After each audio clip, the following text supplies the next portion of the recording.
ପରି କଳି ଯୁଗର ହଉଛି ମାନେ ଶେଷ ମାନେ ନାମ ଯଜ୍ଞ ସତ୍ୟରେ ହଉଥିଲା ଜପ, ତ୍ରେତୟରେ ହଉଥିଲା ତପ, ଦ୍ୱାପର ହଉଥିଲା ବିଧାନ, କଳିରେ ହଉଛି ମହାମନ୍ତ୍ର।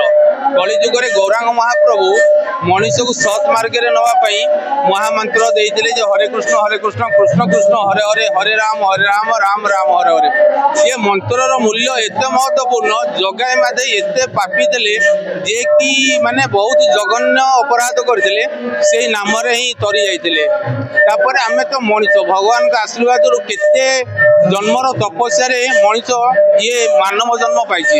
ତେଣୁକରି ଯେହେତୁ କଳି ଯୁଗରେ ଆସିଛି, ଭଗବାନ କହିଛନ୍ତି ଯେ ମାତୃ ଗର୍ଭରେ ଯେତେବେଳେ ଗୋଟେ ଛୋଟ ଛୁଆ ଥିଲା, ସେ ଭଗବାନ କହୁଥିଲା ପ୍ରଭୁ ମୁଁ ତତେ ଛାଡ଼ିକି ଯିବିନି।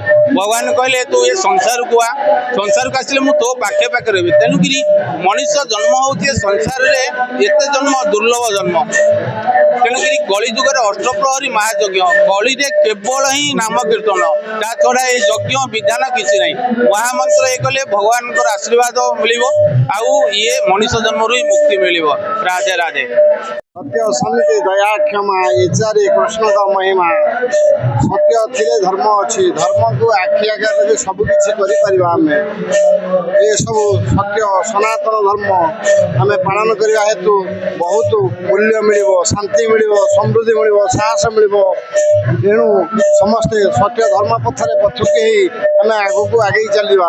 ଭଗବାନଙ୍କ ନାମ ସମ୍ପ୍ରଦାୟକୁ ଆଖି ଆଗରେ ରଖି ଆମେ ଆଗରେ ପଥରେ ପଥୁକି ହେଇପାରିବା। ଜୟ ଜଗନ୍ନାଥ।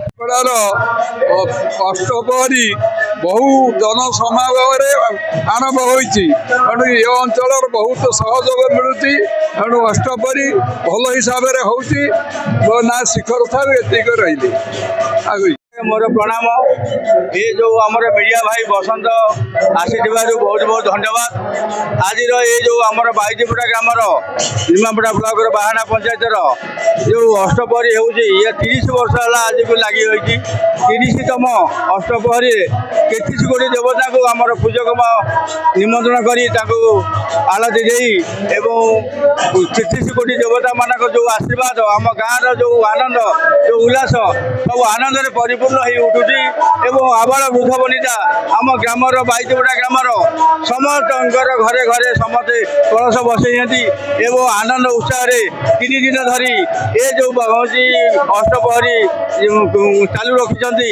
ଏଇଟା ଯୁଗ ଯୁଗ ଚାଲିବ ଏବଂ ଏଇଟା ହେଉଛି ସମାଜକୁ ଗୋଟେ ଭଲ ମେସେଜ, ଭଲ ପ୍ରୟାସ। ଏବଂ ମୋର ମିଡ଼ିଆ ବନ୍ଧୁକୁ ମୋର ବହୁତ ଅସଂଖ୍ୟ ଧନ୍ୟବାଦ।